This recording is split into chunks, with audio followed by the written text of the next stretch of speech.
Welcome to Vibes of India. Today we have Mr. Pavan Khera with us as the guest. The ones who are interested in politics do not need his introduction, but for record, he heads the Congress Party's communication and media cell. Thank you. Welcome, Mr. Khera. Sir, it has been almost 3 decades. The Congress is out of power in Gujarat.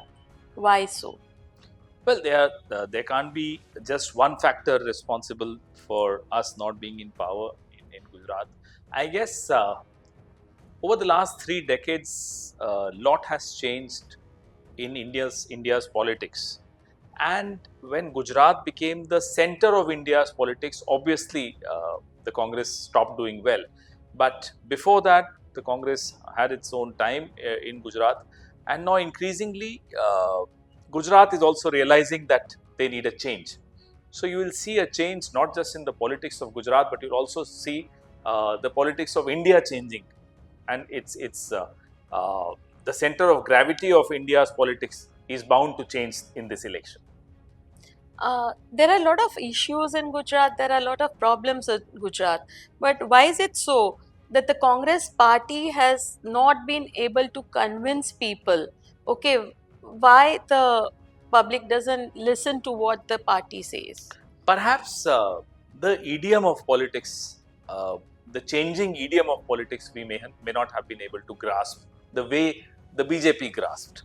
So every 10 years or so, the new generation brings a new idiom of politics. I think we need to acclimatize ourselves with the evolving idiom of politics.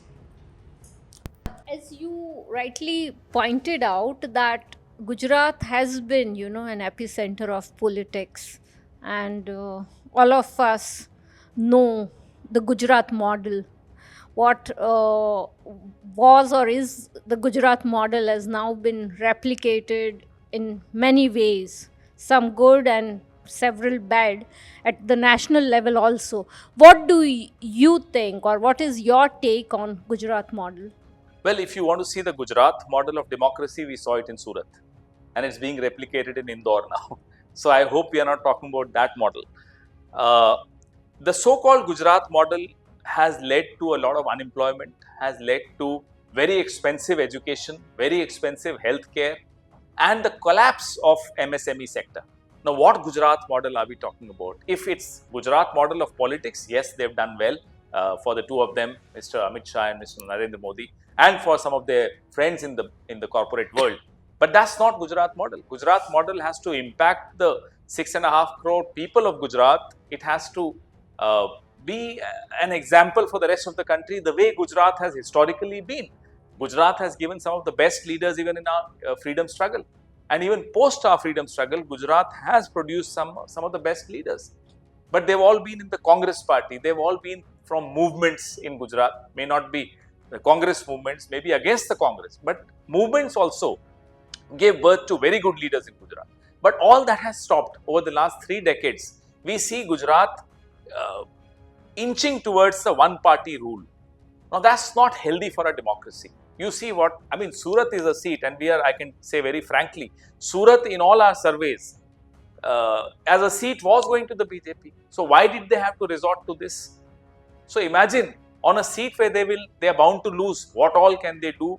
What can they stoop to do? That's our concern. As all of us know, that the BJP is pretty comfortable in Gujarat. Still, why this discomfort and why all such Perhaps they tactics? know more than all of us. Perhaps the two of them sitting there have access to more information. They understand that times have changed. The weather is undergoing a change. There is a climate change in Gujarat also. And so maybe they are worried that they are nervous, and I don't blame them. They should be nervous. For all that they have not done over the last 10 years at the center and 25 years in Gujarat, obviously they should be nervous. मुझे आपसे ये पूछना है क्योंकि अभी पिछली बार भी 26 से 26 सीट आई थी लोकसभा में बीजेपी की, उससे पहले भी 26 से 26 सीट आई थी। इस बार आपको सर क्या लग रहा है? अब ये तो चाहते हैं कि 26 में से 30 आए, वो तो हो नहीं सकता, मैथमेटिकली पॉसिबल नहीं है। तो हमारे सर्वेज हों या आप जैसे दोस्त जो मीडिया में हैं उनसे बात करें, सिविल सोसाइटी से बात करें, वोटर से बात करें, तो समझ में आता है कि 10 से 15 सीटों पे हम लोग बहुत मजबूती से लड़ रहे हैं। सर अगर हम देखने जाए, पत्रकार सबसे ज़्यादा एक बात ये बोलते हैं कि यहाँ के जो कांग्रेस के नेता है वो कांग्रेस से बड़े हो चुके हैं, और जो नेता अभी बड़े हैं जो अपने चेहरे पे इलेक्शन लड़ रहे हैं लोकसभा में, वो चाहे गिनीबेन हो या फिर आनंद भाई हो या फिर अपनी जो आनंद वगैरह सीट है वो हो, तो सर ऐसा पत्रकार क्यों बोलते हैं कि मैं इसमें सहमत पार्टी से बड़े नेता है? मैं सहमत नहीं हूं। हमारे गुजरात के जितने नेता हैं 25 साल से बिना सत्ता के संघर्ष कर रहे हैं। आसान नहीं होता बिना सत्ता के संघर्ष करना, अपने नेतृत्व को बना के रखना, अपने इलाकों में अपना कद बना के रखना आसान नहीं होता जब आपके पास सरकार नहीं है, आपके पास देने के लिए कुछ नहीं अपने वर्कर को। तो मुझे लगता है कि गुजरात के नेताओं ने जो संघर्ष किया उतना इस देश के 1-2 राज्य और होंगे, बंगाल उनमें से एक है, बिहार, उत्तर प्रदेश, ये 3-4 राज्य हैं जहां ऐसा संघर्ष हमारे कार्यकर्ताओं ने और हमारे नेताओं ने किया है। अगर आज भी वो अपनी जमीन बचाकर चुनाव लड़ पा रहे हैं तो उनके जज्बे को हमें सलाम करना चाहिए। यहाँ पे राहुल गांधी जी भी आए, प्रियंका गांधी जी भी आई थी, यहाँ पे न्याय यात्रा भी निकली थी। तो आदिवासी रूट में सर आपको क्या लग रहा है कि कितने सीटें आ सकती है? मैंने आपको कहा कि 12-15 सीटें हम बहुत अच्छी तरह लड़ रहे हैं।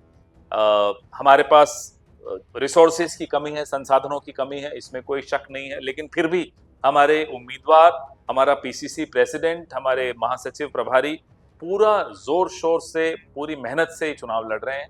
और गुजरात में भी लोगों को अब लगने लगा है कि अब कुछ बदल रहा है, कुछ बदल रहा है। जो 2017 में लगा था उससे ज्यादा सेंटिमेंट अब दिखता है। सर ऐसा क्यों लगता है कि अगर कांग्रेस मैनिफेस्टो की बात करें तो उसमें रिजर्वेशन की बात आ जाती है या फिर भागीदारी की बात आती है, तो वो जो मैसेज है वो इंडिया की ओर से अगर देखने जाए तो एकदम लिबरल है, एकदम अच्छा है, अपना जो देश है, जो अपना देश रिप्रेजेंट करता है वो। तो सर आपको नहीं लगता कि ये पूरा जो मैसेज है वो भागीदारी वाला हो या फिर आरक्षण से रिलेटेड हो, वो कांग्रेस अच्छी तरीके से पहुंचा नहीं पाई है, लोगों को कनेक्ट नहीं कर सकती? जैसा मैंने आपको कहा, मैं नहीं मानता कि हम नहीं पहुंचा पाए। हमारी मदद, इसमें बहुत ज्यादा मदद प्रधानमंत्री जी ने खुद की। हमारे मैनिफेस्टो का प्रचार जितना प्रधानमंत्री ने किया उतना तो हम भी नहीं कर पाए। लेकिन आपने कौन सा चुनाव ऐसा देखा जिसमें 2 चरण निकल गए चुनाव के और नैरेटिव सेटिंग विपक्ष ने की हो? पूरा नैरेटिव मैनिफेस्टो कांग्रेस के मैनिफेस्टो पे है, भाजपा के मैनिफेस्टो पर कोई चर्चा ही नहीं हो रही। उनकी गारंटी, मोदी की गारंटी तो भूल ही गए, मोदी जी खुद भूल गए।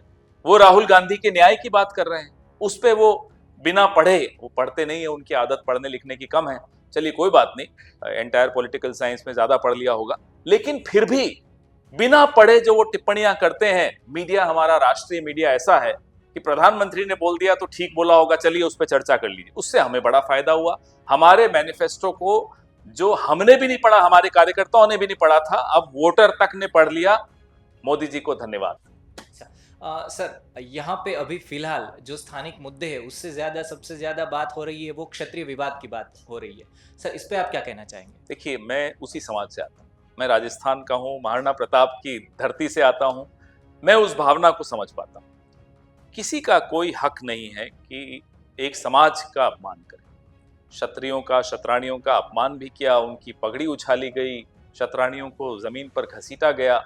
ये देखकर मेरा अपना खून भी बहुत गर्म हुआ कि किस तरह से बात कर रहे हैं। और इतिहास को तोड़ मरोड़ के एक आदमी इतना इंपॉर्टेंट है मोदी जी के लिए, पुरुषोत्तम रूपाला, कि एक पूरा समाज का गुस्सा उन्हें बर्दाश्त है। उस आदमी के पास आपकी ऐसी कौन सी सीक्रेट है? आप क्यों उससे इतना डरते हो कि आप उसके खिलाफ एक्शन नहीं ले पाए और समाज पूरा आपके खिलाफ हो गया?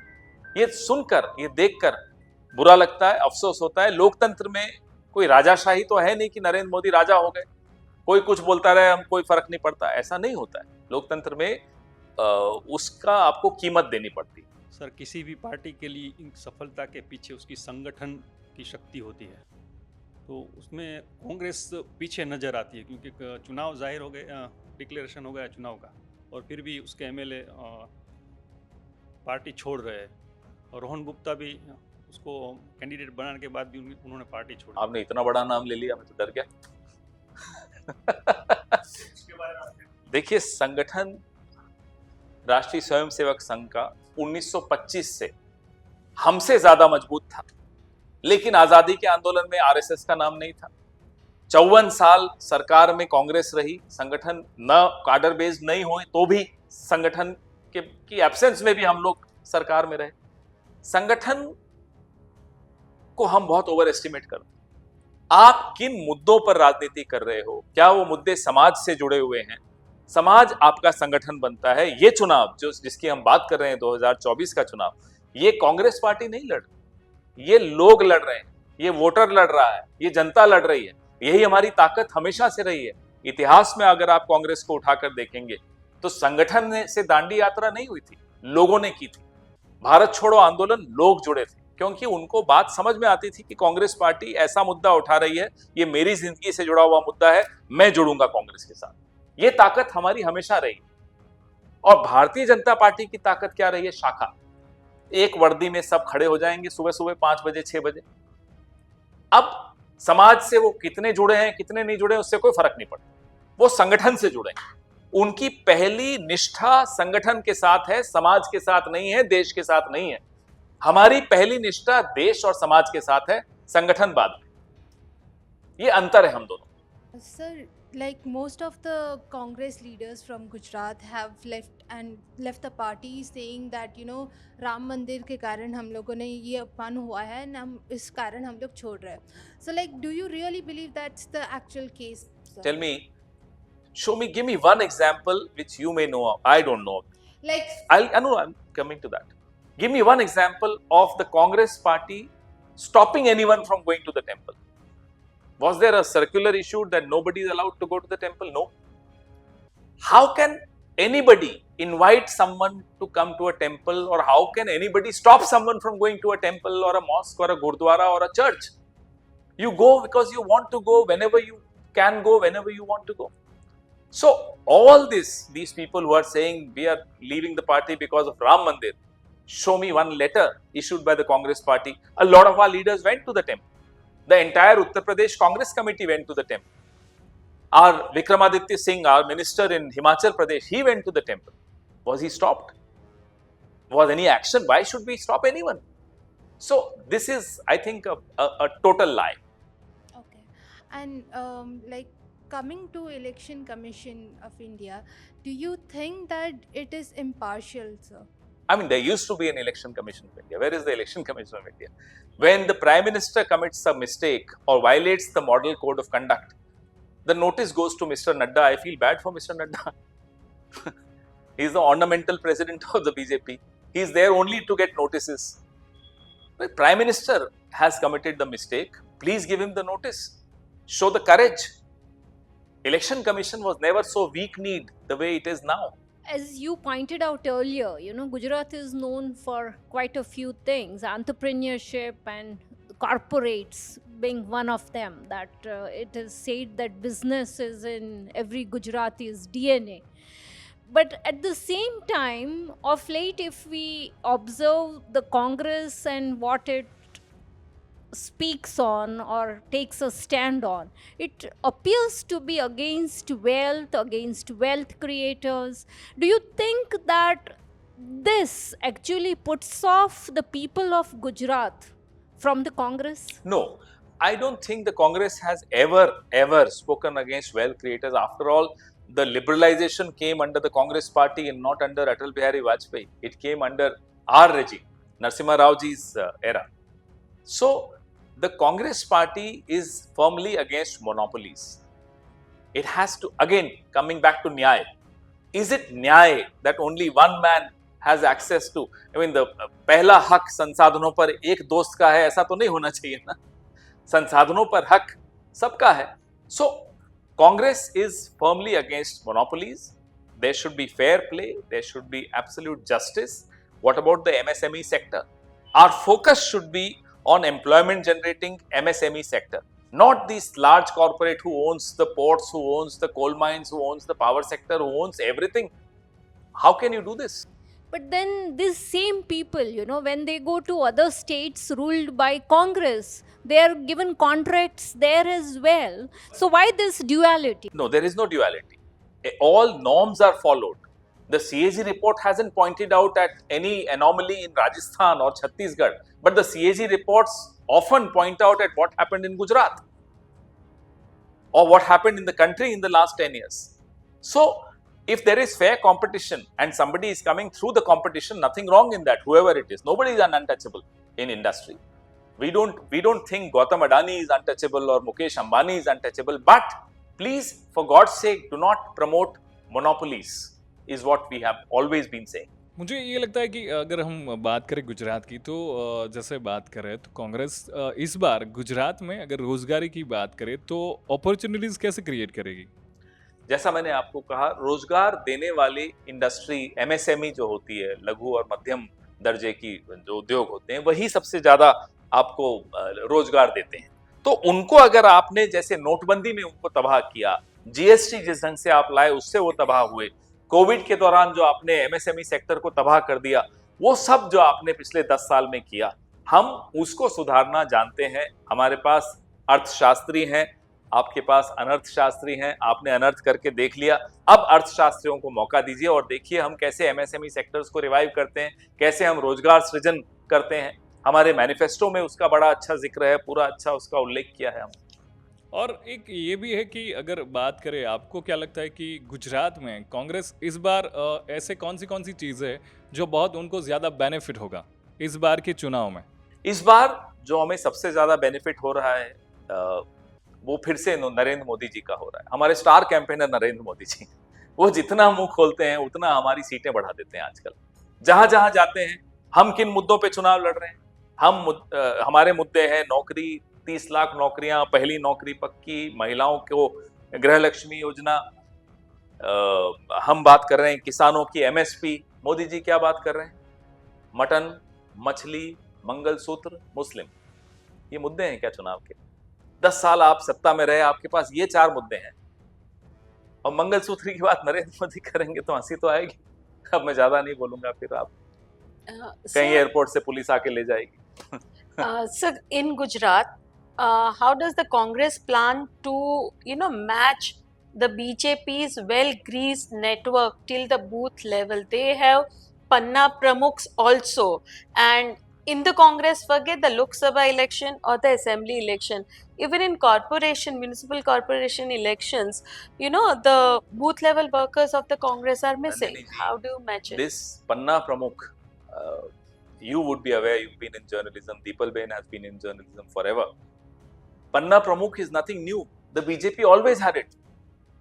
But they could not win the elections because of Panna Pramukh. This election, like many other elections, is being fought by the voter. I keep repeating that because they are the ones who are more active. They want change. And they see Congress Party and India Alliance as the vehicle for that change. They are coming out in large numbers to vote for us. Despite our shortcomings, structural shortcomings, functional shortcomings, they are still supporting us. Sir, I feel that Congress has always has a soft spot for Hindutva, but like as a Christian, like me being a Christian, as a secular Indian, as a secular Gujarati, sir, what does Congress offer to people like me, sir? I think the word secularism was painted black by Mr. Advani and Mr. Arun Jaitley. Mr. Arun Jaitley is no more with us, but the coinage of pseudo-secularism was something which was the biggest crime against the Constitution of India by Mr. Arun Jaitley and Mr. Lalkrishnan Advani. Congress Party stands by the word secularism very proudly. We are not sorry, but we will not be apologetic about our secularism. You said that we have a preference for soft Hindutva. I don't agree with you. We have a preference for Constitution of India. When you are in power, when you are in government, when you are in politics, you can't but not swear by the Constitution of India. My religion is my business in my house, in my home, in the 4 walls of my house. When I step out in public life, it's the Constitution of India which decides my direction. As you rightly pointed out, that the Constitution is supreme, but all of us, especially secular people in Gujarat, live under this constant fear of, Constitution being trampled, a possibility which earlier appeared quite dim, but now appears very scary. would your take be on that? Seen it, it's on your doorstep. Surat happened in Gujarat. In any other country, if this had happened, people would have been talking about it. The media should have been talking about it. The entire world is watching how democracy is being trampled in Gujarat. What happened in Surat was the worst. And their own leaders keep repeating that give us 400 seats. Why do they need 400 seats? They can come to power in 272. So why this insistence on 400? Some of them are honest. They come and openly say that we want to change the constitution. Some of them are dishonest. They are not yet revealing their real intention. But the real intention is they want to replace this constitution. Why do they want to replace the constitution? Some of them also say there is too much democracy in this country. Can there ever be too much democracy? Democracy is democracy. You need it. It's like oxygen in the air. You need it. Sir जैसा कि मेरे colleague ने बात की थी election commission की, मैं आपसे ये भी पूछना चाहूँगा ईडी, सीबीआई, इलेक्शन कमीशन या फिर सुप्रीम कोर्ट, कॉलेजियम सिस्टम, इस सब पे आपका कहना है, क्या कहना है? देखिए, जो एजेंसीज जिनका आपने नाम लिया, ये तो गठबंधन का हिस्सा है, एनडीए का हिस्सा है। ये तो चुनाव आयोग हो, ईडी हो, सीबीआई हो, इनकम टैक्स हो, आपने देखा 95% केसेस विपक्ष के नेताओं पर हुए। ऐसा कभी हुआ नहीं, पहली बार हुआ। और प्रफुल्ल पटेल, अजीत पवार, छगन भुजबल, शुभेंदु अधिकारी, ऐसे 25 नाम हैं जिनको पहले नोटिस दिया, फिर अपनी पार्टी में या अपने गठबंधन में शामिल किया, केस खत्म। अभी कुछ दिनों पहले प्रफुल्ल पटेल जी का केस क्लोज, अजीत पवार जी का केस क्लोज। ये क्या हो रहा है? मजाक है। या तो वो ईमानदार थे, भ्रष्टाचारी नहीं थे, तो मोदी जी ने फिर हमको गलत बोला कि भाई भ्रष्टाचार हुआ प्रफुल्ल पटेल जब यूपीए में थे, और वो भ्रष्ट थे तो केस क्यों बंद हुआ? तो ये सवाल तो लोगों के दिमाग में है ना। इसीलिए हमें अब बार बार ये कहना पड़ता है कि इन जांच एजेंसियों पर की जो विश्वसनीयता है वो खत्म होगी। अगर आपकी सरकार आती है तो जो सीए है, क्या वो आप उसको रद्द करेंगे? कोई भी कानून जो बिना चर्चा के लाया जाए, वो लोकतंत्र उसको बर्दाश्त नहीं करता। बिना चर्चा के आपने 3 काले कानून कृषि के लाए थे, क्या हुआ? वापस लेने पड़े ना। लोगों से चर्चा तो कीजिए, लोगों की तो बात सुनिए। जिनके लिए आप कानून ला रहे हो, उस देश से तो बात कीजिए। कहां संवाद हुआ मुझे बताइए। संसद तक में तो संवाद होने नहीं देते, संसद में विपक्ष को बाहर कर देते हैं। बिना संवाद के, बिना चर्चा के, बिना, मैं इंग्लिश में अगर इसको कहूं तो आपको कॉन्वर्सेशंस करनी पड़ती हैं ताकि कॉन्सेंसस बने। लेकिन अब आप कॉन्वर्सेशंस नहीं करोगे तो कॉन्फ्लिक्ट होगा, कॉन्सेंसस नहीं होगा। पिछले 10 साल में we have seen conflict, not consensus, because in the absence of conversations there is conflict. Please have conversations. That's what we've been saying. As we have seen in Gujarat, in last few decades, and now since a decade at the national level, the Congress seems to be losing touch with the public pulse. I would have agreed with you maybe a year and a half ago. After the Bharat Jodo Yatra and the Bharat Jodo Nyaya Yatra, I beg to differ, because I think that was one way in which the Congress party and its leadership tried to get close to the people, understand what the people want, how are they thinking, what are they thinking. Those conversations, again coming back to conversations, I think that helped a lot in shaping our manifesto also and our narrative. And the power of that manifesto and narrative is such that every day, from Amit Shah to Nadda to Mr. Narendra Modi, they are only talking about our manifesto, not about their own manifesto. This is the power of the people-centric manifesto which came from the people of India. But then at the same time, like, Congress is being reduced like a startup, that you seem to be training a lot of people, and eventually these people quit the party to become leaders with the BJP. Well, the Congress party has always been an umbrella organization which has, almost all regional parties, with an exception of a few, have come from the Congress party. That's what happens when there is a mother party, the oldest party, the largest party. Obviously, we expect that people will quit and form their own parties. That happens. And there are people who've quit for their own reasons. Some of them wanted to rush to a washing machine of the BJP. Some of them were greedy, some of them were fearful.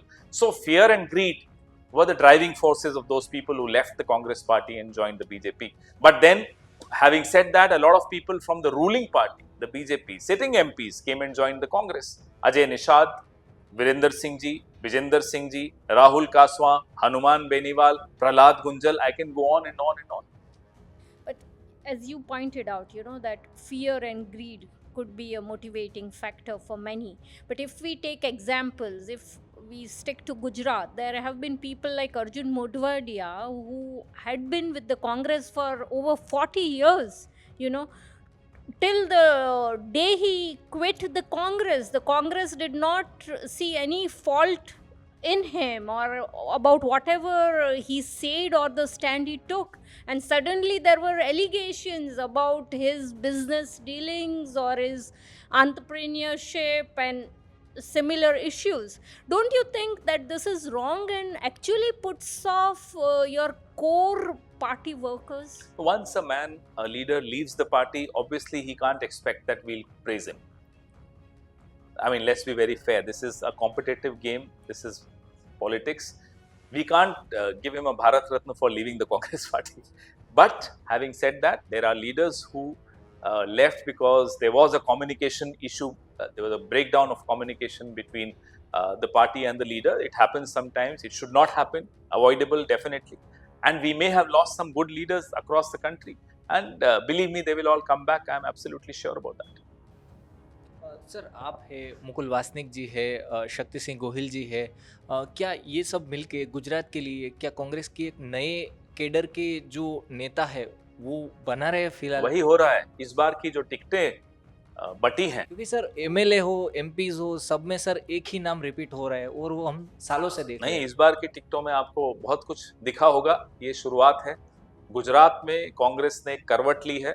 Shakti Singh ji और मुकुल वासनिक जी के नेतृत्व में हमने देखा है कि कैसे बिना विवाद के टिकट्स दी जा सकती हैं। ये बहुत सालों बाद गुजरात में देखने को मिला है और बहुत अच्छी टिकटें बनी। Why has there been so much of suspense for the Amethi seat?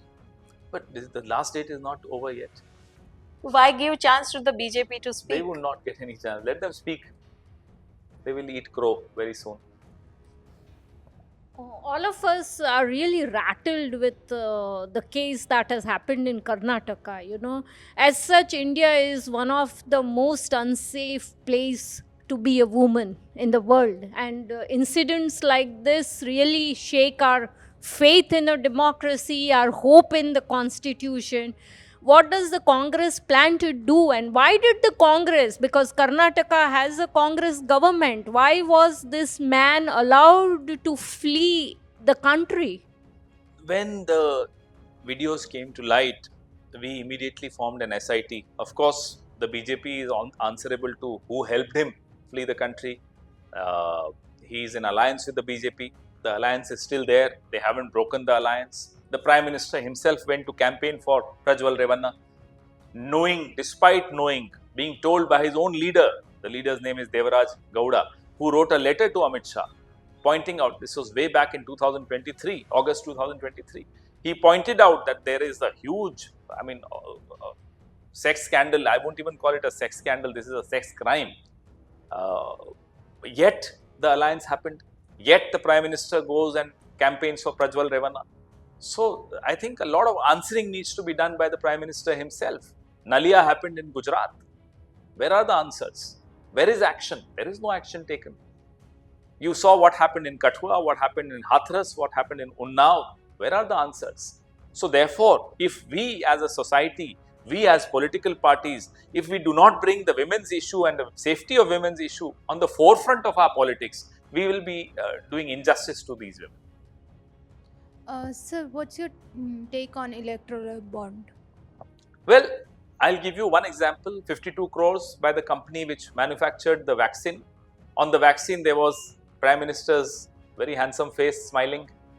Where is that Prime Minister now? Why isn't he responding to the latest revelation that that vaccine is dangerous? It has caused heart attacks, side effects. So an entire generation, you played with the health of an entire generation. Why? And anybody who questioned during those days was labelled as anti-national. I remember a lot of people were labelled in my own party as anti-national just because they were questioning whether these vaccines are safe. Is it wrong to question? Now look, the answers are there, and that company did not find it important to tell every Indian that this is what the side effects are. They went and said this in London because they took our government for granted. They are not scared of this government. 52 crores electoral bonds. I am giving you one example of electoral bonds. Again, ED, CBI, income tax, knock, knock, otherwise give us the money. That's what the electoral bonds are, postpaid and prepaid. Sir, so now the Supreme Court has given the verdict on the voting machines that we are not gonna check the voting machines. What's your take on that thing? Now, what will you do next? We were not a party in this case. However, we were watching this case with interest because the electoral process in a democracy is sacrosanct. No single voter should have any doubt on the integrity of that electoral process. If there is a doubt, I think all of us, the stakeholders of democracy, need to clear that doubt. Government, Election Commission, the opposition, the media, the Supreme Court, everybody needs to clear that doubt. I think I'll take the last question. Of late, all of us, we have really lost our faith in the systems in this country. Everyone is looking for a change. When I say everyone, I mean even if it's a Congress voter or a BJP voter, change, like it's a universal change. What are the efforts that your party would propose, so that we could have accountability back into public life? Because it has become so difficult to trust any system, any setup, bureaucracy. At least if I'm to give an example, if it's a politician, we can vote out a corrupt or an unethical politician every 5 years. But if we are stuck with a corrupt, immoral, unethical officer, we have to tolerate them all our lives till they retire. So what would be your I get plan to bring back I accountability? kind of share your angst, and I completely agree with you. Here is a government which is being controlled by one man. That one man doesn't know much in terms of governance, believe me. Therefore, he is a puppet in the hands of a few officers. So when there is a one man, one party rule, obviously the bureaucracy rules that roost. That's what has been happening. There are no checks and balances. 303 seats, they think they rule the world. Vishwaguru ban gaye sahab. Therefore, when they say Congress Mukt Bharat, they basically don't want answerability. They don't want anybody to question them. So it's Media Mukt Bharat, it's Supreme Court Mukt Bharat, it's Democracy Mukt Bharat. That's where we are headed. Therefore, it's important to stop them now. If we don't stop them now, it will be too late. It already is too late.